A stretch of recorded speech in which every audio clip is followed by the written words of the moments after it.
Adegan dimulai di suatu malam ketika seorang perempuan bernama Esra sedang melahirkan. Dia ditemani suaminya yang bernama Badar. Ketika anaknya lahir, berbagai orang hebat di seluruh dunia merasakan sesuatu yang luar biasa baru saja muncul. Mereka merasakan kelahiran seorang anak dengan kekuatan yang dahsyat. Sementara itu, Esra ternyata melahirkan seorang anak laki-laki yang diberi nama Simbad oleh Badar.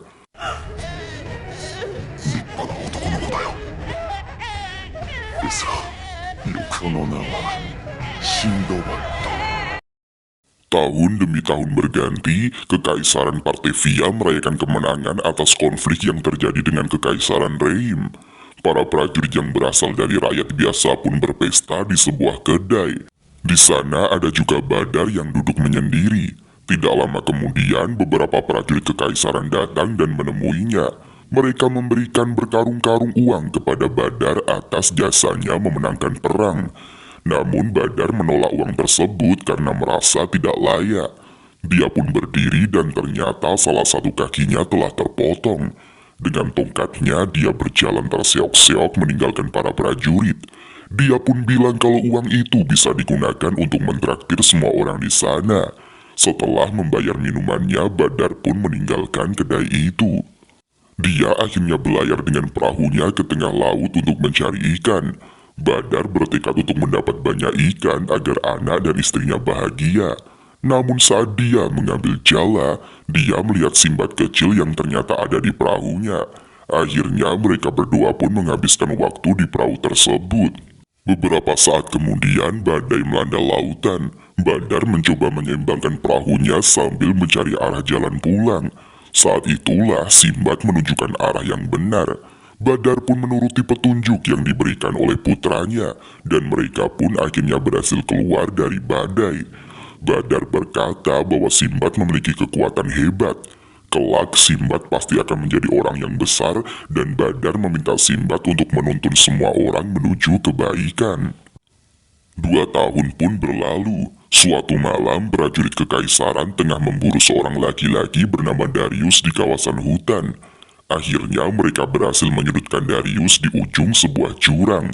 Tidak mau tertangkap para prajurit, Darius pun menjatuhkan diri ke dalam jurang itu. Keesokan harinya, Badar baru saja kembali dari menangkap ikan. Dia mendapatkan banyak sekali ikan, tetapi perutnya mendadak keroncongan. Saat itulah Simbad datang dan menawarkan bekal dari ibunya. Simbad kemudian meminta ayahnya untuk mengajaknya pergi ke laut. Namun Badar menolak karena Simbad masih terlalu kecil.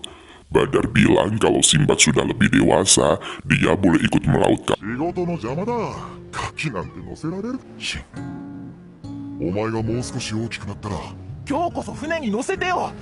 Simbad sangat bersemangat mendengarnya. Tak lama kemudian segerombolan warga mendatangi mereka. Tidak seperti dulu di mana mereka memuja Badar, kali ini mereka mencemooh Badar dan menganggapnya sebagai orang buangan. Hal itu karena Badar menolak terlibat perang yang kembali berkecamuk antara Kekaisaran Partevia dengan Kekaisaran Reim. Badar yang sudah lelah berperang tidak mau terlibat konflik lagi, dan hal itu membuat dirinya dan keluarganya mendapat cap sebagai orang buangan. Tak hanya mencemooh Badar, para warga pun langsung memukuli Badar sampai babak belur dan pingsan. Badar baru sadar saat sore tiba, dan dia pun segera memakan bekal yang dibawa Simbad meski sudah tercerai-berai di tanah. Mereka pun pulang dan sampai di rumah saat malam sudah tiba. Badar meminta Simbad untuk mengisi kendi yang kosong dengan air di sumur. Simbad pun melaksanakan perintah ayahnya itu. Sementara Simbad pergi, Badar terlibat perbincangan serius dengan istrinya. Esra membahas mengenai kondisi keuangan mereka yang sangat sulit. Keluarga mereka memang menjadi sangat menderita sejak Badar menolak untuk berperang. Tak lama kemudian, Simbad kembali dengan ekspresi terkejut. Ternyata dia menemukan seorang pria yang tergeletak di dekat sumur.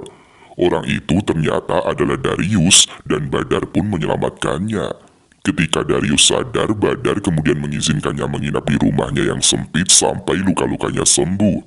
Sejak malam itu, Simbad menjadi sangat dekat dengan Darius, karena Darius sering menceritakan kisah dari negeri-negeri yang jauh. Darius bercerita ada negeri yang diselimuti salju dan ada juga negeri yang penuh dengan gurun pasir dan sangat panas. Sinbad pun selalu menghabiskan waktu dengan Darius untuk mendengar cerita menakjubkan dari negeri-negeri jauh.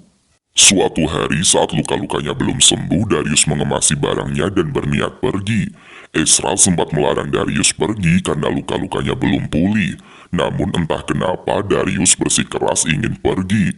Namun sebelum dia pergi, beberapa prajurit kekaisaran datang ke rumah itu dan berniat menangkap Darius.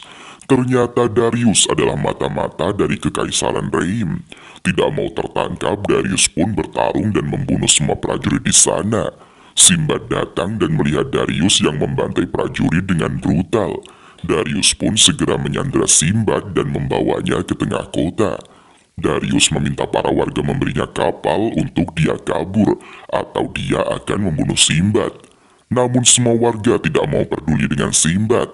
Saat itulah Badar datang dan memohon agar Darius melepaskan Sinbad.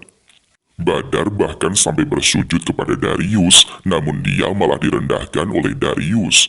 Tidak mau anaknya dilukai, Badar pun menerjang ke depan dan langsung menikam Darius. Dia pun berhasil menumbangkan Darius dengan sekali serangan saja.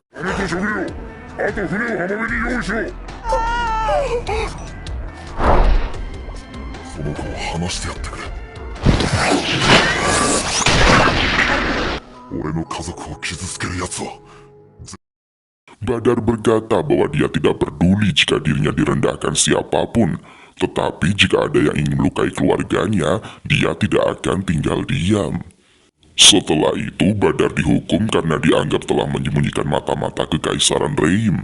Dia pun dipukuli dan dipaksa untuk ikut ke peperangan. Dia diseret dua prajurit untuk berangkat menuju peperangan, sementara warga setempat berkerumun menyaksikannya. Badar pun membuka seluruh pakaiannya dan dia menunjukkan berbagai luka yang dia dapat selama berperang. Dia pun berkata kepada para warga bahwa perang tidak akan menghasilkan apapun selain penderitaan. Kemudian dia meminta Sinbad untuk menjaga ibunya. Setelah itu, Badar pun berangkat menuju medan perang. Beberapa bulan kemudian, kabar kematian Badar akhirnya sampai ke keluarganya. Yang berhasil dibawa kembali hanyalah pedang dan juga barang-barang Badar, sementara tubuhnya tidak pernah kembali. Setelah itu, 9 tahun pun berlalu dan Sinbad kecil kini telah beranjak remaja. Petualangannya pun sebentar lagi akan dimulai. Sementara itu, ternyata selama ini ada sebuah bangunan misterius yang disebut dengan dungeon. Di suatu wilayah, konon di dalam dungeon ini terdapat kekuatan luar biasa bagi siapa saja yang bisa mendapatkannya. Kekuatan itu menjadi perebutan Kekaisaran Reim dan juga Partevia. Namun meski ribuan tentara memasukinya, tidak ada satupun yang berhasil kembali. Sementara itu, di sebuah kota perbatasan bernama Konstatia, rombongan pedagang disergap oleh sekawanan bandit. Untungnya Sinbad muncul dan menghajar para bandit itu dengan mudah. Setelah menyelamatkan rombongan itu, Sinbad baru menyadari tidak ada laki-laki yang mengawal rombongan tersebut. Ternyata semua laki-laki sudah diberangkatkan menuju peperangan oleh pihak kekaisaran. Sebagai rasa terima kasih, Sinbad pun diberi barang-barang dagangan. Namun saat membuka salah satu tong, di dalamnya ada seseorang yang bersembunyi di sana. Orang itu bernama Yunan dan dia berpakaian seperti penyihir. Sinbad pun mengajak Yunan untuk menginap di rumahnya. Mereka pun berangkat menuju desa tempat tinggal Sinbad. Sesampainya di desa, Sinbad langsung disambut sekumpulan anak-anak yang sangat mengaguminya. Sinbad pun membagikan buah-buahan segar untuk anak-anak itu. Salah satu ibu dari anak-anak itu bilang agar Sinbad menyisakan buah-buahan untuk ibunya sendiri, namun Sinbad berkata bahwa dia sudah menyimpan buah-buahan untuk ibunya. Bertahun-tahun berlalu sejak kepergian Badar, akhirnya warga desa di sana memahami apa yang dirasakan oleh Badar. Mereka membenci perang dan ingin hidup dengan damai. Para warga desa pun akhirnya bersikap baik kepada Sinbad dan juga ibunya. Sinbad membawa Yunan ke rumahnya dan perempuan itu bertemu dengan Ezra yang mulai sakit-sakitan. Yunan pun diperkenankan untuk menginap di rumah Sinbad yang kecil dan sempit itu. Sementara itu di kawasan hutan, rombongan prajurit elit kekaisaran tengah melakukan perjalanan. Di dalam tandu seorang remaja laki-laki bernama Dragul tengah duduk menyantai.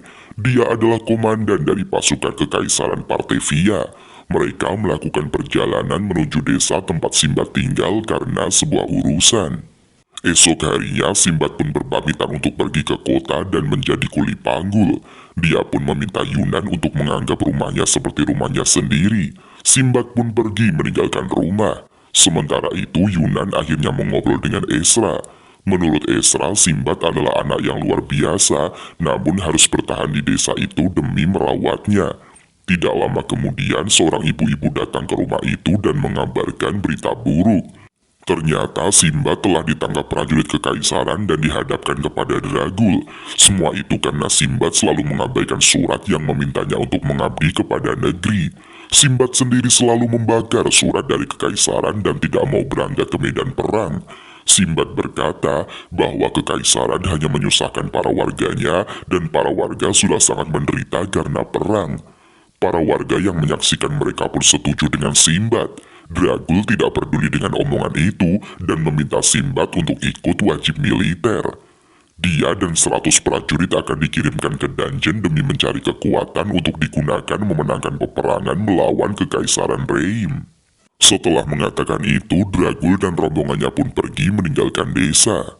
Sementara itu, Simbad bertemu dengan Yunan. Simbad mengungkapkan kekesalannya kepada kekaisaran, dan Yunan kemudian berkata bahwa kalau membenci dunia yang saat ini, Simbad harus menjadi raja dan mengubah dunia menjadi lebih baik.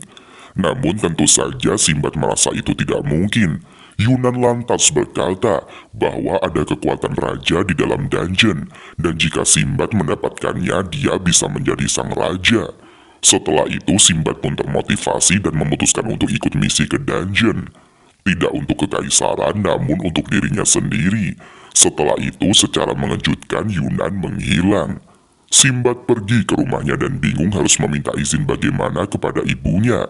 Namun Esra sudah paham apa yang diinginkan Simbad. Dia pun mengambil pedang milik Badar dan kemudian memanggil Simbad. Esra merestui Simbad yang akan melakukan perjalanannya. Di sisi lain, Dragul mendapatkan misi dari Kaisar untuk memimpin 100 pasukan maju ke dungeon. Dragul pun menerima misi itu meski dia sendiri sadar bahwa itu adalah misi bunuh diri. Dia pergi ke sebuah balkon sambil berpikir bahwa tidak mungkin hanya dengan 100 orang mereka dapat menaklukkan dungeon. Beberapa hari telah berlalu dan misi serupa yang melibatkan 1000 orang saja tidak berhasil dan tidak ada yang kembali dari dungeon. Dragul pun merasa bahwa kekaisaran hanya ingin meyakinkan masyarakat yang mulai hilang kepercayaan dengan cara mengirim anggota bangsawan yaitu dirinya untuk ikut ke dalam misi bunuh diri itu. Tak lama kemudian seorang perempuan bernama Serendine menghampiri Dragul. Melihat datangnya Seren, Dragul pun langsung berlutut memberi hormat. Seren meminta Dragul untuk tidak bersikap formal karena mereka sudah menghabiskan masa kecil bersama.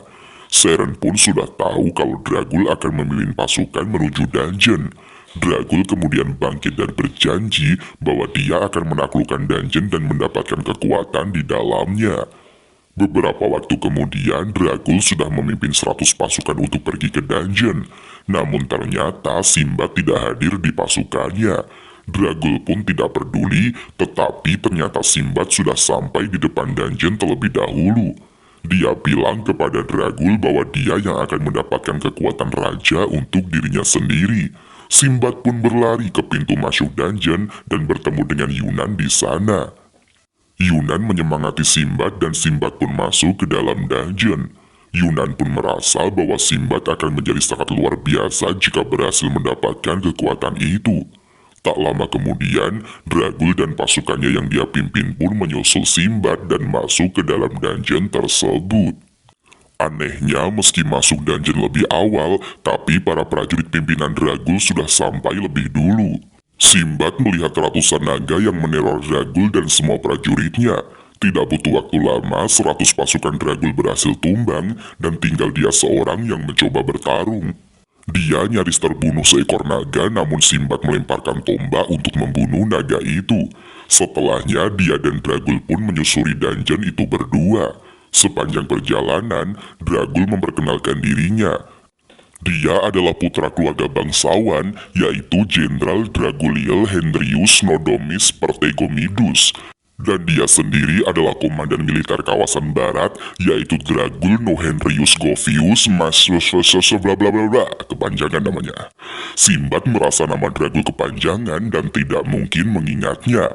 Makanya Sinbad memutuskan untuk memanggil Dragul dengan Dragul pun tidak terima kemudian berdebat dengan Sinbad. Tidak lama kemudian naga paling besar muncul tidak jauh dari mereka. Sinbad dan Dragul pun diam-diam memperhatikan naga itu. Mereka merasa bahwa itu adalah Raja Naga. Dan sayangnya pintu untuk melanjutkan perjalanan dijaga oleh naga itu.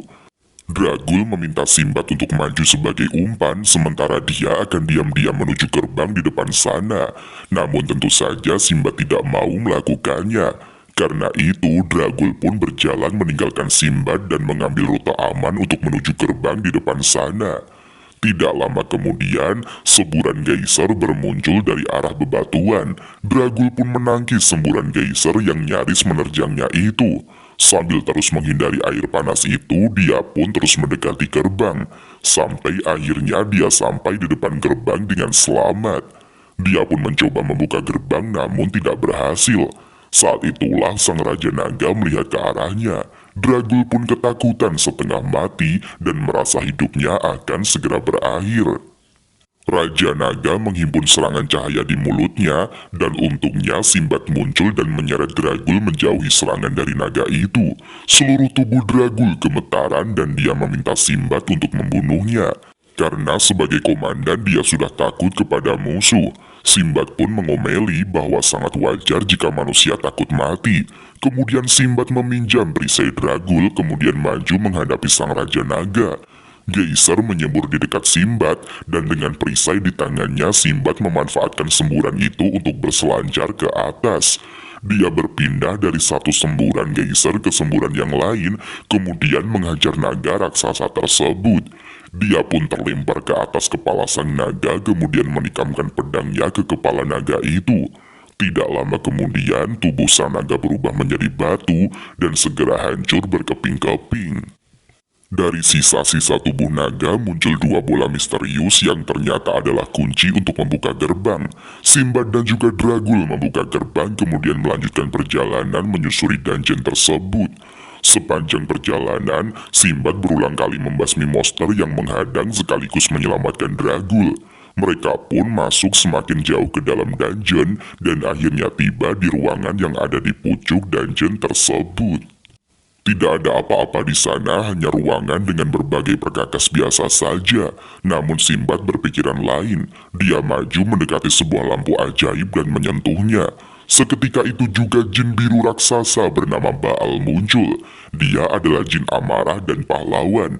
Dia berkata akan memberikan kekuatan raja kepada salah satu dari Sinbad dan Dragul.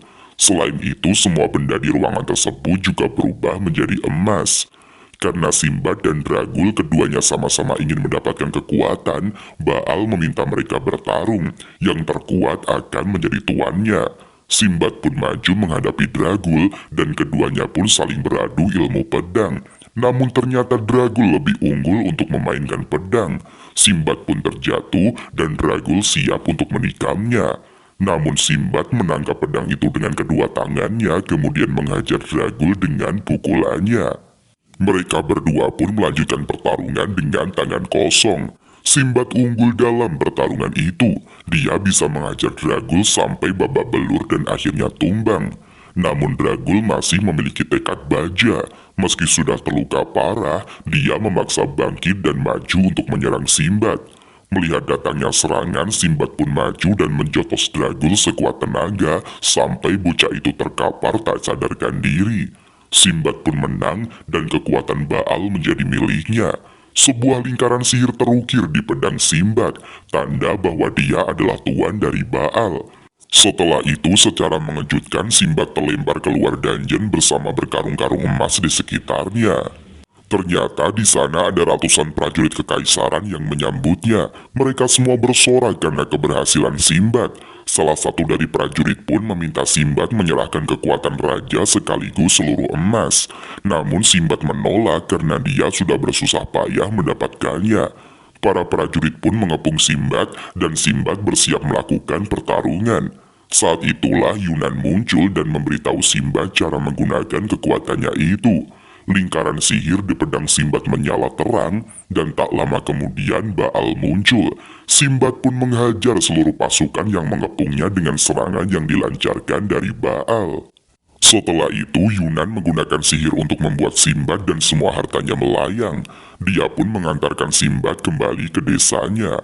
Beberapa saat kemudian Sinbad sampai di desanya dan dia disambut beberapa orang yang khawatir. Ternyata Sinbad sudah pergi selama 2 bulan dan sejak itu juga kondisi ibu Sinbad semakin parah.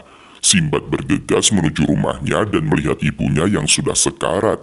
Dia mendatangi ibunya, tetapi ibunya merasa yang datang adalah Badar. Ibunya pun berkata bahwa Sinbad telah tumbuh dewasa dan sangat kuat. Setelah mengungkapkan betapa dia bangga kepada Sinbad, dia pun akhirnya meninggal dunia. Beberapa waktu kemudian, kabar mengenai keberhasilan Sinbad menaklukkan dungeon meluas ke sepenjuru negeri. Bocah belasan tahun berhasil melakukan apa yang gagal dilakukan puluhan ribu tentara kekaisaran. Hal itu memicu semangat pemberontakan kepada kekaisaran yang semakin semena-mena. Sejak saat itu, kekaisaran pun selalu mengincar Sinbad. Suatu ketika, putri kekaisaran yaitu Seren terjun langsung untuk mencari Sinbad. Dia sampai di sebuah desa dan menginterogasi semua warga. Sinbad pun muncul dan dengan mudah mengalahkan sekaligus mempermalukan Seren. Tidak hanya itu, dia menyandra Seren dan membawanya ke laut menggunakan perahunya. Di tengah laut, Sinbad memasukkan Seren ke dalam tong dan melemparkannya ke tengah laut. Setelah melakukan itu, Sinbad pun melakukan perjalanan mengarungi laut menuju petualangan yang baru. Beberapa waktu sejak Sinbad menaklukkan dungeon, berbagai bangunan misterius muncul di seluruh penjuru dunia. Semua bangunan itu merupakan dungeon, dan dimulailah era penaklukan dungeon untuk mendapatkan kekuatan. Sementara itu, untuk menebus kekalahannya, Dragul diperintahkan untuk pergi mengejar dan menangkap Sinbad. Dia bahkan diberi pasukan rahasia kekaisaran yang bernama Samlas. Bersama pasukan Samlas, Dragul mengarungi lautan menuju utara ke arah Sinbad berlayar. Di sisi lain, Sinbad sudah sampai di kawasan laut yang sangat dingin. Tidak jauh dari lokasinya, seorang pria kekar dan adiknya yaitu seorang gadis muda tengah berhadapan dengan monster laut raksasa. Si pria berusaha melawan monster itu, tetapi karena adiknya tenggelam, dia menjadi lengah dan hampir celaka. Untungnya Sinbad sampai di sana dan menggunakan kekuatan Baal untuk menghajar monster itu. Petir biru pun menyambar si monster dan dalam sekejap monster tersebut berhasil dikalahkan. Begitu sampai di daratan, pria itu mengatakan bahwa monster itu bernama Unicorn mengamuk. Biasanya monster itu tinggal di laut selatan, tetapi sesekali datang ke laut utara untuk bertelur. Tak lama kemudian adik pria itu sadar setelah pingsan karena tenggelam. Dia sangat senang dan mengira kalau kakaknya berhasil membunuh unicorn mengamuk itu. Dengan begitu maka kakaknya sudah dinyatakan sebagai pria sejati dan siap menjadi prajurit di suku Limucak. Gadis itu dan Sinbad pun berkenalan. Ternyata nama gadis itu adalah Pipirika, sementara kakak laki-lakinya bernama Hina. Karena mengira Hina sudah mengalahkan unicorn mengamuk, maka Pipirika meminta Hina untuk pulang dan menemui perempuan pujaan hatinya. Hina pun tidak berkata apa-apa, begitu juga dengan Sinbad. Beberapa saat kemudian Sinbad mendekati Hina dan meminta maaf karena tidak sengaja membunuh monster yang seharusnya dibunuh oleh Hina. Mereka semua pun kembali ke desa di mana suku Limucak tinggal. Mereka bertemu kepala suku yang ternyata adalah ayah dari Hina dan Pipirika. Kepala suku pun bangga karena Hina sudah mengalahkan unicorn mengamuk sehingga besok dia sudah bisa menjadi prajurit. Kepala suku pun mengumumkan untuk menyelenggarakan malam Maharagan beberapa saat nanti. Tidak lama kemudian, Sinbad, Hina, Pipirika, dan juga kepala suku berkumpul di sebuah ruangan. Waktu itu kepala suku mengatakan ada bangunan misterius yang mendadak muncul di dekat sana. Dia akan memerintahkan beberapa orang memeriksa bangunan itu. Namun Sinbad langsung melarangnya karena bangunan itu adalah dungeon. Di negeri asalnya puluhan ribu orang sudah mati karena memasuki dungeon itu. Ternyata kabar mengenai dungeon sampai di sana juga. Mereka juga tahu kalau ada anak muda yang berhasil menaklukkan dungeon tersebut. Sinbad pun berkata kalau dialah anak muda yang dimaksud. Sebagai pembuktian, dia mengeluarkan pedangnya yang memiliki lingkaran sihir berwarna biru. Setelah itu, kepala suku pun berjanji tidak akan mengirim siapapun menuju dungeon di sekitar sana. Malam harinya ketika Sinbad tertidur, seorang bocah misterius muncul di atasnya. Dia ternyata adalah anggota dari pasukan Samlas. Memanfaatkan Sinbad yang lengah, dia pun melompat dan berusaha membunuh Sinbad. Namun Sinbad segera bangun dan menendang bocah itu. Mereka pun bertarung di ruangan tersebut. Sinbad terjatuh dan nyaris tertikam senjata si bocah misterius. Namun dengan kekuatan Baal, dia berhasil menyambarkan petir biru dan mengalahkan si bocah. Tak lama kemudian, Hina, Pipirika, dan juga kepala suku pun datang ke sana. Mereka heran kenapa Sinbad masih mengampuni orang yang ingin membunuhnya. Namun Sinbad berkata bahwa dia ingin menyandarkan bocah itu dimulai dari cara berbicara bocah itu yang kasar. Akan tetapi meski Sinbad mengampuninya, si bocah malah tampak tidak senang. Tak lama kemudian, dua orang anggota Samlas muncul dengan cepat, lantas membawa bocah tadi menjauh dari tempat itu. Beberapa waktu kemudian, karena ingin menjadi pria sejati sekaligus kuat seperti Sinbad, Hina nekat melakukan perjalanan untuk menuju dungeon. Kabar itu sampai ke telinga Sinbad dan dia pun bergegas menyusul Hina karena tidak ingin dia terbunuh. Namun Sinbad tetap terlambat karena Hina sudah memasuki dungeon yang ada tidak jauh dari sana. Mau tidak mau, Sinbad pun menyusul Hina dan memasuki dungeon tersebut. Sementara di kejauhan, Yunan muncul dan sangat tertarik karena Sinbad kembali mengeksplorasi dungeon dan mungkin akan mendapatkan kekuatan lain yang ada di dalam dungeon tersebut. Sementara Hina sampai di dalam dungeon dan dia berhadapan dengan berbagai monster yang ada di sana. Dia cukup hebat dan mampu melawan setiap monster yang mencoba menyerangnya. Tak lama kemudian, Dragul, seorang penyihir bernama Falan, dan 3 anggota Samlas muncul di sana. Mereka semua tidak begitu peduli dengan Hina dan langsung berjalan menuju sebuah gerbang. Namun saat mengetahui salah satu dari mereka adalah bocah yang menyerang Sinbad, Hina pun maju dan melawan mereka semua. Pertarungan pun terjadi di sana, dan meski Hina sangatlah kuat, namun dia tidak bisa berbuat banyak jika melawan banyak musuh sekaligus. Dia pun terdesak, namun untungnya Sinbad datang dan menyelamatkannya. Pertarungan pun sesaat terhenti. Dragul menyapa Sinbad setelah lama tidak bertemu. Penyihir Falan pun memperkenalkan diri, namun tak lama kemudian si bocah laknat yang punya dendam kesumat dengan Sinbad yaitu Jafar, dia melompat dan menyerangnya. Pertarungan pun akhirnya kembali berlangsung. Dua anggota Samlas yaitu Vitel dan juga Mahat bertarung melawan Hina. Sementara Jafar langsung mengikat Sinbad dengan tali dari berbagai arah. Jafar menyerang dari belakang, namun Sinbad memukulnya dengan telak. Jafar bertanya kenapa Sinbad bisa mengetahui pergerakannya, tetapi Sinbad bilang kalau dia hanya asal menyerang. Sementara itu Hina yang dikeroyok berhasil dijatuhkan. Sinbad pun berusaha menyelamatkannya, namun karena lengah dia nyaris terkena serangan mendadak. Hina pun langsung melompat dan menepis serangan itu. Kemudian dia membawa Sinbad menjauh. Karena terdesak, mereka berdua pun melompat ke sebuah kolam dan berenang menjauh. Sementara itu penyihir Falan langsung membekukan air kolam tersebut. Mereka pun melanjutkan perjalanan menyusuri dungeon tersebut. Sementara itu Hina berhasil membawa Sinbad pergi ke tempat aman. Di sana Hina bertanya kenapa Sinbad datang. Tetapi Sinbad balik bertanya kenapa Hina pergi ke dungeon sendiri. Hina pun bilang kalau dia ingin kuat seperti Sinbad. Mendengarnya Sinbad pun justru terheran-heran karena setaunya Hina sudah sangat kuat. Sementara itu rombongan Dragul akhirnya sampai ke ruangan di mana jin penunggu bersemayam. Mereka pun memanggil jin penunggu dan tak lama kemudian jin bernama Valevor pun muncul. Valevor bertanya siapa yang ingin menjadi raja, tetapi dia langsung mencium bau aneh dari arah rombongan. Dia mengenali aroma Falan dan tahu kalau penyihir itu tidak benar-benar ada di sana dan hanya menggunakan wadah. Valevor pun meremukan tubuh Falan sehingga wadah aslinya yaitu sebuah boneka kecil muncul. Setelah mengurusi Falan, Valevor bertanya siapa yang ingin menjadi raja. Dragul berkata dia ingin membawa kekuatan raja untuk kekaisaran. Namun Falivor kecewa dengan keputusan itu. Dia pun menolaknya karena hanya akan memberikan kekuatan kepada mereka yang benar-benar menginginkannya. Tak lama kemudian, Sinbad dan juga Hina sampai di sana. Falivor pun merasa senang karena ada partisipan lain yang akan memperebutkan kekuatan raja. Setelah itu, Falivor menciptakan tiruan mini dari dirinya berupa kucing bernama Minofor. Siapa saja yang bisa menangkap kucing itu akan menjadi raja.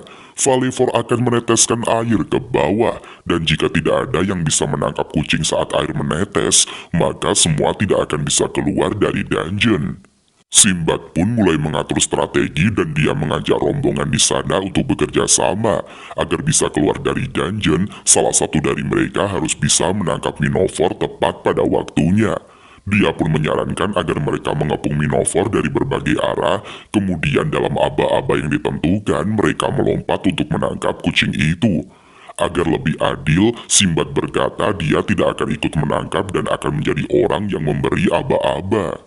Mereka semua pun setuju kemudian bergerak ke posisi masing-masing. Sinbad menjauh dari mereka dan kemudian memberi aba-aba. Falivor pun meneteskan airnya dan para rombongan pun maju secara bersamaan untuk menangkap Minofor yang ada di tengah. Namun kucing itu melompat ke atas dan tidak ada satupun yang berhasil. Namun Sinbad segera melompat dan menangkap kucing yang masih melayang di udara itu. Akhirnya Sinbadlah yang menjadi pemenang. Namun Sinbad berkata bahwa dia hanya ingin keluar dengan selamat. Jika tidak dengan cara itu, mustahil mereka bisa menangkap kucing dengan tepat waktu. Dan saat itulah Sinbad berkata bahwa dia ingin mengubah dunia dengan kekuatannya. Pidatonya sangat menggebu-gebu sehingga membuat kagum semua yang ada di sana.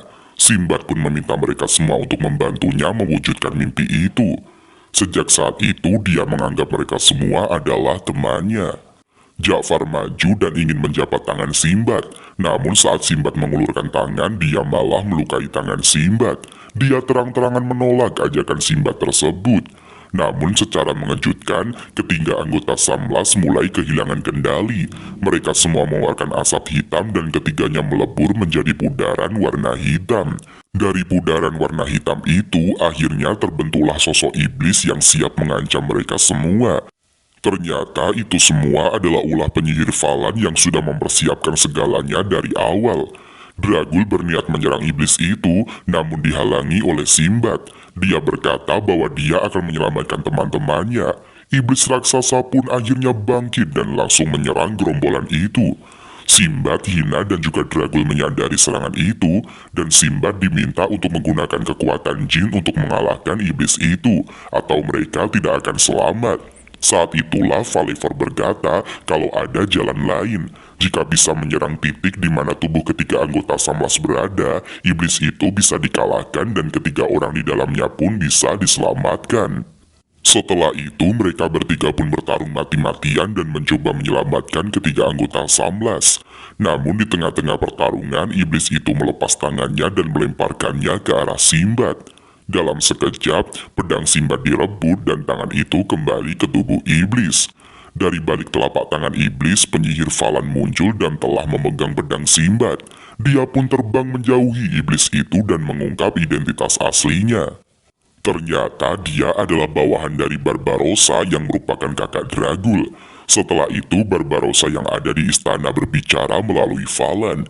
Dia pun menyebut kalau adiknya sudah dianggap gugur. Setelah gagal mendapatkan kekuatan di dungeon, dia juga gagal menangkap Sinbad. Barbarossa juga menghina Dragul karena mencintai Seren, padahal Seren sudah dijodohkan dengan Barbarossa. Tak sampai di sana, Barbarossa juga meminta agar Dragul mati saja di dungeon itu. Dragul pun kecewa dan jatuh berlutut. Saat itulah tangan iblis nyaris menerjangnya. Namun Hina melompat dan membawa Dragul menjauh. Hina pun maju untuk melawan iblis, namun dia ditangkap salah satu tangan iblis itu. Sinbad berusaha menolongnya namun dia dihantam serangan mendadak dan jatuh tersungkur. Saat itulah Hina yang termotivasi oleh Sinbad mengerahkan seluruh kekuatannya dan membanting iblis tersebut. Setelahnya Sinbad maju menghadapi iblis itu dan dia bergerak dengan sangat lincah menghindari serangan demi serangan, seolah bisa membaca pergerakan si iblis.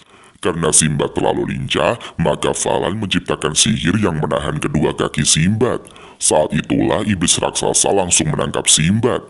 Hina berniat menolongnya, namun Sinbad melarang karena Hina harus mengerahkan tenaganya untuk serangan pamungkas. Dan saat itulah Dragul menerjang kepala iblis dari atas. Sinbad pun terbebas dari cengkraman iblis itu. Saat itu Dragul berkata kepada Barbarossa bahwa dia akan keluar dan pergi membunuh kakaknya itu. Setelahnya Sinbad dan juga Dragul bekerja sama untuk menahan iblis tersebut. Begitu mereka berhasil menahan pergerakan iblis, Hina mengerahkan seluruh sihirnya ke tombak yang dia pegang. Dengan sekali serang, dia pun berhasil menghancurkan perut iblis dan membebaskan ketiga anggota Samlas. Iblis itu pun hancur seketika.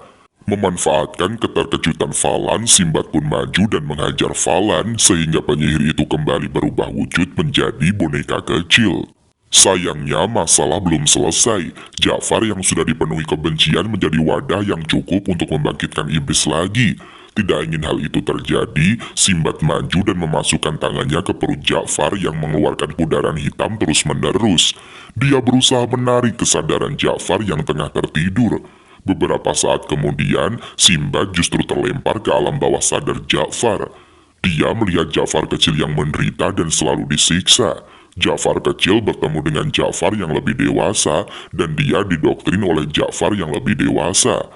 Saat itulah Sinbad datang menemui mereka dan kemudian memeluk dua versi Ja'far itu. Sinbad pun berhasil menyadarkan Ja'far dan iblis pun akhirnya benar-benar musnah. Melihat aksi Sinbad, Falefor terkejut. Dia tidak menyangka ada orang yang bisa mengembalikan kesadaran orang lain yang sudah dipenuhi kegelapan. Tak lama setelahnya, mereka semua pun setuju kalau Sinbad adalah wadah yang cocok bagi Falefor. Falefor pun segera memberi kekuatan kepada Sinbad dan mengakui bahwa Sinbad adalah rajanya mulai saat itu. Dan seketika itu juga, Sinbad dan rombongannya terlempar keluar dari dungeon, beserta harta karun yang sangat melimpah. Di sana mereka sudah disambut oleh kepala suku dan beberapa orang di desa. Kepala suku pun sangat bangga kepada Hina yang telah membuktikan dirinya layak menjadi pria sejati. Sementara itu, Dragul memutuskan untuk pergi karena ada urusan yang harus dia selesaikan. Sinbad pun memahaminya dan tidak menghalangi Dragul. Sementara itu dalam hatinya, Dragul berkata bahwa jika dia tidak terikat sumpah setia dengan negerinya, dia pasti akan mengabdi kepada Sinbad. Dan saat itulah secara tidak sengaja Dragul terpilih menjadi wadah pelayan, yaitu seseorang yang diterangi sang raja, dan merupakan pemilik wadah logam jin. Tanpa dia ketahui, dia telah mendapat berkah berupa kekuatan jin dan dia adalah orang pertama yang mendapat kekuatan itu. Beberapa saat kemudian, upacara penobatan Hina menjadi pria sejati pun diselenggarakan. Sejak itu namanya adalah Hina Huhu dan dia siap menjadi prajurit Limucak. Namun pada suatu kesempatan dia menemui ayahnya dan berkata bahwa dia ingin mengabdi kepada Sinbad. Dia ingin membantu Sinbad membentuk dunia baru yang akan diciptakan oleh Sinbad. Mendengar itu ayahnya justru sangat bangga dan memang sudah sewajarnya prajurit Limucak melakukan hal seperti itu. Tersisa satu lagi yang harus dia lakukan. Hina pergi ke rumah perempuan pujaan hatinya dan dia menghadap ke ayah perempuan itu yang ternyata adalah petinggi federasi Limucak. Dia ditanya punya apa sampai berani melamar putri petinggi federasi. Hina pun berkata kalau dia memang belum memiliki apa-apa, tapi dia ingin mewujudkan banyak hal bersama calon istrinya itu. Beberapa waktu kemudian, Sinbad berhasil memonopoli perdagangan di kawasan itu dan menjadi saudagar yang sangat kaya. Dia membeli sebuah kapal yang akan dia gunakan untuk mengarungi lautan dan mewujudkan impiannya. Bersama ketiga anggota Samlas serta Hina dan istrinya, Sinbad pun melakukan perjalanan membelah lautan. Kelak kapal itu akan dikenal sebagai kapal dagang Sindria. Di perjalanan untuk menjual barang dagangan, Ja'far dan Sinbad harus belajar baca tulis, ilmu pengetahuan dan juga matematika dengan istri Hina yaitu Rumuru. Karena ini pertama kalinya mereka belajar, mereka pun tampak tersiksa dan kesulitan mempelajari banyak hal. Namun menurut Rumuru mereka harus memiliki banyak pengetahuan agar bisa berkembang. Kegiatan itu terus dilakukan sepanjang perjalanan, sampai akhirnya mereka sampai di kota Napolia yang menjadi pusat bisnis terbesar di kota Kekaisaran Reim. Kota ini menjadi pusat transaksi ekonomi dari kerajaan-kerajaan tetangga, sehingga setiap orang yang ingin berdagang harus memiliki badan dagang yang diakui oleh serikat dagang. Karena tidak mengetahui hal itu, Simbad dan juga kelompoknya pun asal berdagang di kota itu. Mereka akhirnya didatangi petugas dan tidak boleh berdagang. Tapi untungnya pria misterius kemudian datang dan ingin membeli semua dagangan Simbad. Awalnya Simbad menolak karena mereka dilarang berdagang. Namun menurut pria itu, sesama saudagar boleh saling bertransaksi di kota itu. Akhirnya pria itu pun membeli semua dagangan milik Simbad. Malam harinya saat berkeliling di kota, Simbad menyadari kalau semua barang dagangannya dijual ulang dengan harga 10 kali lipat. Awalnya mereka merasa ditipu, namun setelah mempelajari baik-baik, bisnis memang begitu cara mainnya. Ada orang yang memanfaatkan pedagang seperti mereka yang tidak bisa berjualan, kemudian mendapatkan keuntungan dari selisih harga yang tinggi. Simbad pun semakin tertarik mendalami bisnis. Dia meminta rombongannya kembali ke Imucak untuk mendapatkan barang dagangan lagi. Sementara dia akan berada di kota dan mempelajari cara kerja bisnis itu. Akhirnya Simbad pun tinggal sendirian di kota itu, dan suatu ketika dia bertemu dengan pria misterius yang membeli semua dagangannya. Simbad pun ingin berguru dengannya dan mengajaknya pergi ke sebuah kedai. Pria misterius itu mengaku bernama Harun dan dia berasal dari kerajaan Balbat yang merupakan pusat bisnis dunia kedua setelah Kekaisaran Reim. Mereka pun mengobrol mengenai bisnis dan Simbad belajar banyak darinya. Pada suatu kesempatan, Simbad mendinginkan kembali minuman Harun menggunakan sihir es yang dia dapat dari Jin Valevor. Dia pun menceritakan kisahnya yang menaklukkan 2 dungeon. Harun menganggap cara Simbad bercerita lebih baik daripada penyair. Harun pun menjelaskan bahwa penyair adalah orang-orang yang menjual cerita dan mendapatkan bayaran. Setelah itu, Simbad juga mengatakan bahwa dia ingin mengubah dunia. Demi mewujudkan mimpinya itu, maka dia harus sukses dalam berdagang. Awalnya Harun menganggap kalau mimpi Simbad terlalu mengada-ngada, tetapi akhirnya dia memberitahu bahwa untuk bisa berdagang di Reim, Simbad butuh pengakuan dari serikat dagang. Dan untuk mendapatkan pengakuan dari serikat dagang, Simbad harus punya badan dagang sendiri. Dan untuk membentuk badan dagang setidaknya butuh 100 koin emas. Harun pun berkata kalau dia harus pergi ke Remano selama 1 bulan. Jika setelah dia kembali dan Simbad bisa mengumpulkan 100 koin emas, maka Harun akan merekomendasikannya ke serikat dagang. Setelah itu dia pun pergi meninggalkan Simbad. Akan tetapi 100 koin emas adalah uang yang sangat banyak. Berdagang bolak-balik Reim ke Imucak saja paling hanya mendapatkan beberapa koin tembaga. Namun Simbad tidak mau menyerah karena 100 koin emas tidak seberapa jika dibandingkan dengan mimpinya mengubah dunia. Sampai akhirnya saat melihat pedang yang selalu dia bawa, Simbad pun mendapatkan ide cemerlang.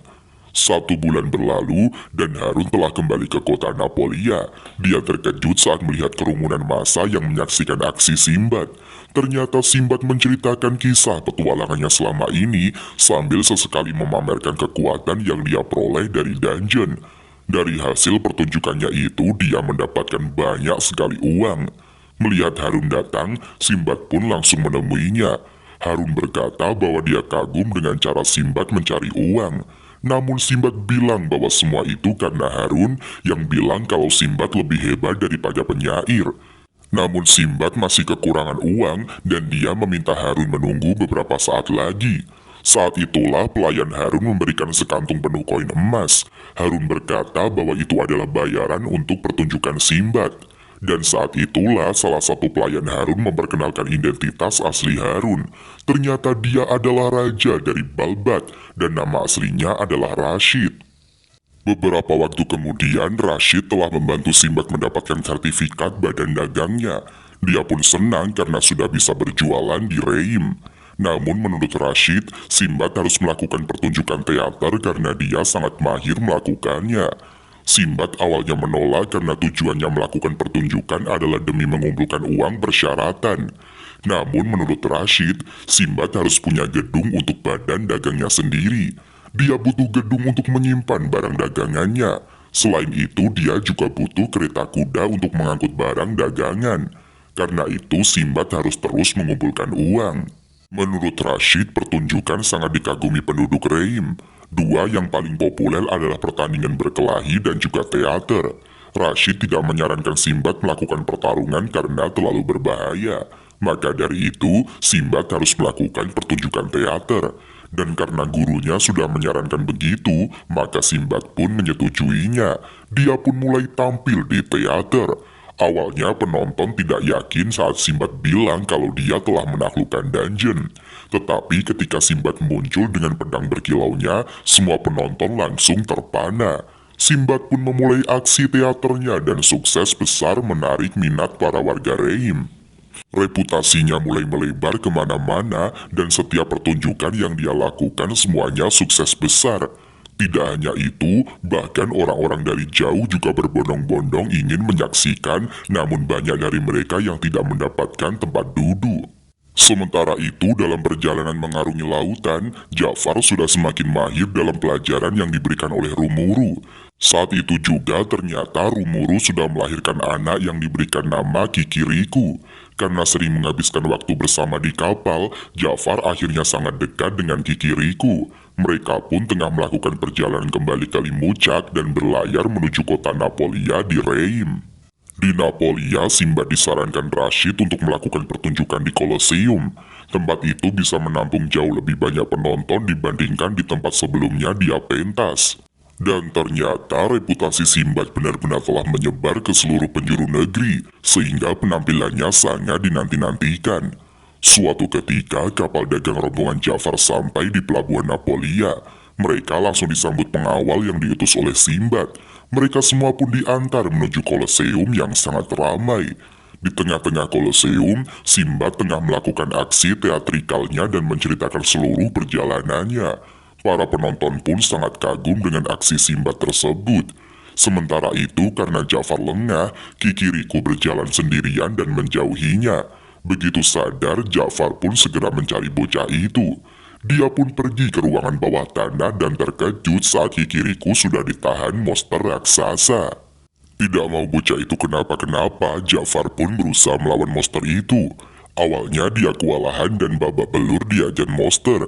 Namun karena tidak ingin Kikiriku terluka, dia pun nekat bangkit. Dia pun meminta wadah logam untuk memberinya kekuatan. Saat itulah lingkaran sihir berwarna biru muncul di depannya. Senjata yang dia pegang juga menyala biru dan dipenuhi dengan petir.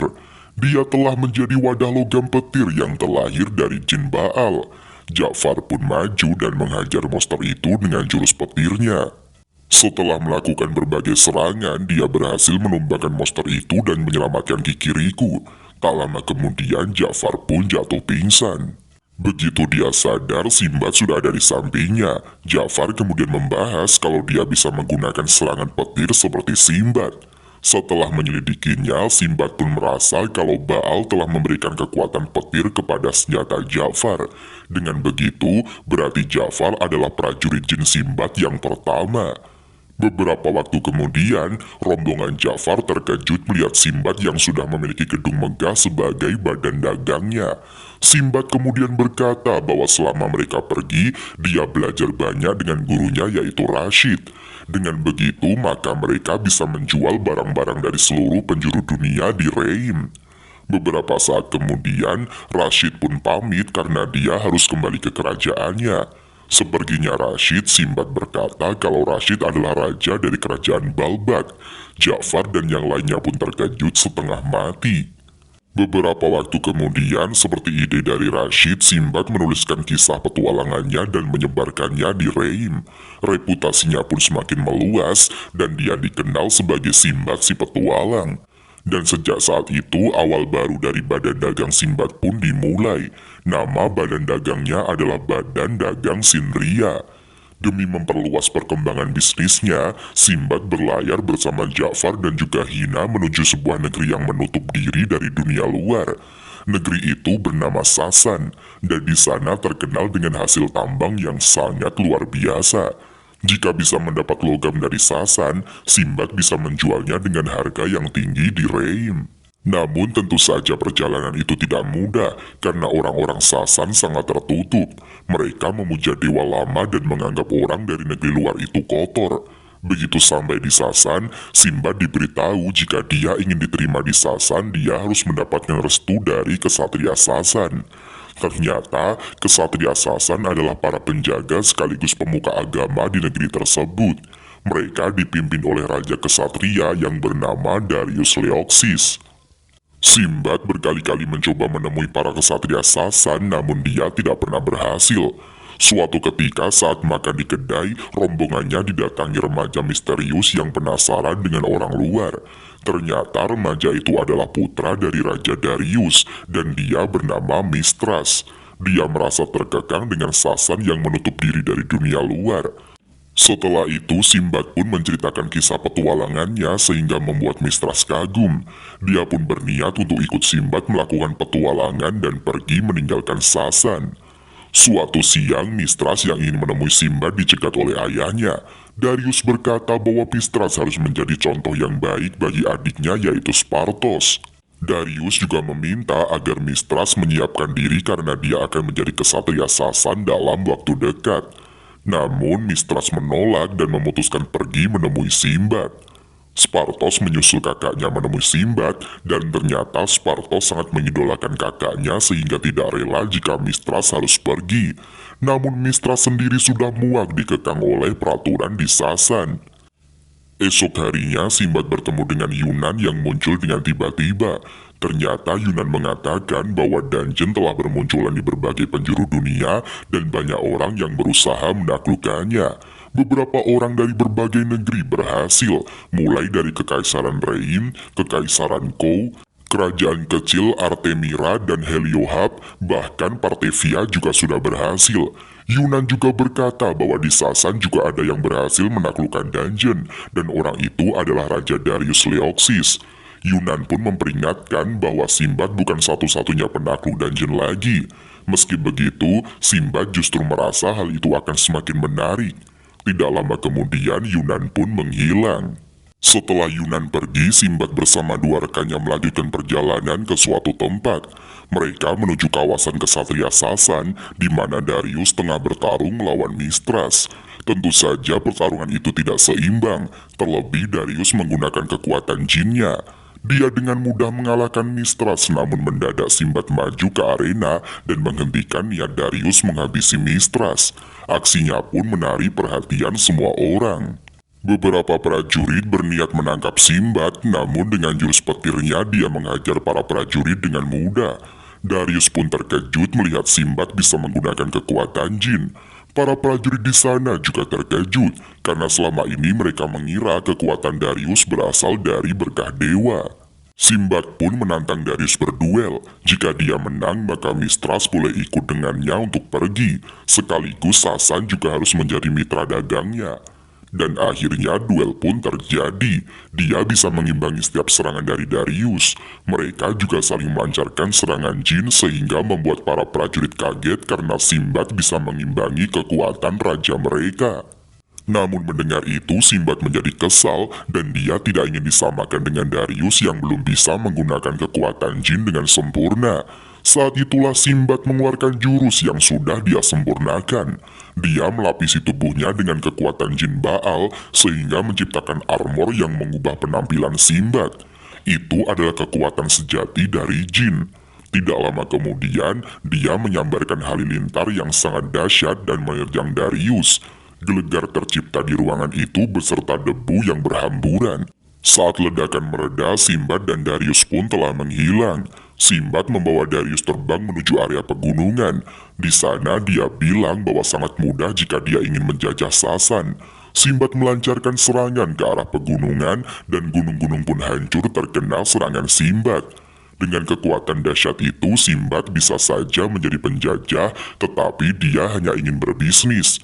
Dia menceritakan bahwa orang-orang di seluruh dunia sedang berlomba mendapatkan kekuatan dari dungeon. Artinya jika ada orang dengan kekuatan dahsyat, maka perang berskala besar akan terjadi.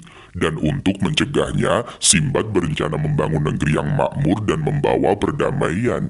Dia pun meminta Sasan untuk bekerja sama dengan dirinya. Tak lama kemudian, Simbad dan Darius kembali ke tempat tadi mereka bertarung.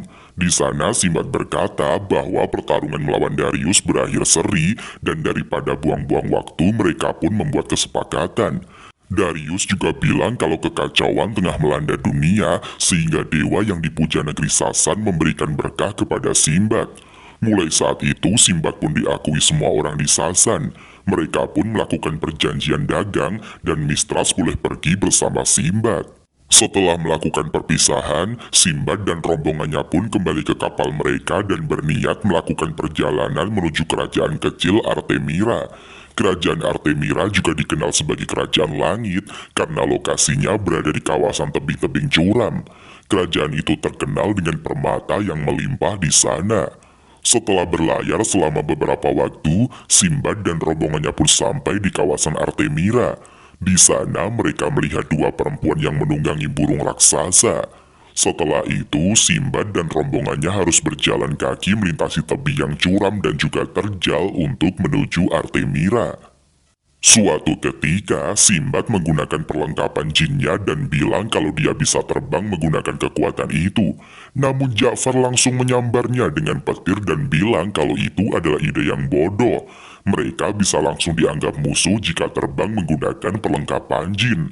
Setelah itu, mereka pun melanjutkan perjalanan panjang dan melelahkan tersebut. Sampai pada akhirnya mereka sampai di Artemira dan mereka terkejut dengan peradaban yang ada di sana. Artemira benar-benar membangun pemukiman di sekitar tebing curam dan mereka hidup bersama burung-burung raksasa. Tidak hanya itu, kebanyakan dari penduduk adalah perempuan. Beberapa saat kemudian, rombongan Simbad sampai di istana ratu. Mereka menghadap ke perempuan yang mereka kira adalah ratu, namun seorang perempuan datang dan mengambil boneka yang ada di singgasananya. Ternyata yang selama ini dikira ratu hanyalah boneka perempuan. Ratu yang sesungguhnya baru saja hadir. Dia adalah Mira Dianus Artemina. Saat itu Simbad langsung mengutarakan niatnya, namun Mira tidak peduli karena dia membenci laki-laki. Simbad pun maju dan menggoda Mira, namun Mira malah menodongkan senjatanya. Saat itu juga lingkaran sihir dari senjata Simbad bereaksi dengan lingkaran sihir milik Mira. Mereka berdua pun saling menyadari bahwa masing-masing dari mereka adalah pendakluk dungeon. Para prajurit perempuan langsung mengepung sementara Mira dengan cepat merampas pedang dan liontin Simbad. Tidak bisa melawan, Simbad dan rombongannya pun ditelanjangi dan diikat. Simbad, Ja'far dan juga Mistras dilempar ke jurang, sementara Hina malah dikerubungi cewek-cewek cakep. Untungnya Simbad dan dua rekannya jatuh ke sebuah sungai sehingga selamat dari maut. Mereka pun segera mencari dedaunan untuk menutupi bagian vital mereka. Saat mereka tertidur, mendadak sekumpulan ular mengerubungi mereka dan Simbad serta Mistras kaget dan langsung melompat minggir. Sementara Ja'far malah menangkap para ular dan memakannya. Setelah itu mereka pun menghabiskan hari demi hari di dasar jurang sambil mencoba bertahan hidup dengan makanan seadanya. Suatu ketika, Mistras melihat daging matang yang jatuh dari langit. Dia membawa daging itu untuk dimakan bersama teman-temannya. Ternyata ada mutiara yang menempel di daging itu. Namun Simbad dan Ja'far tidak peduli dan lebih memilih makan.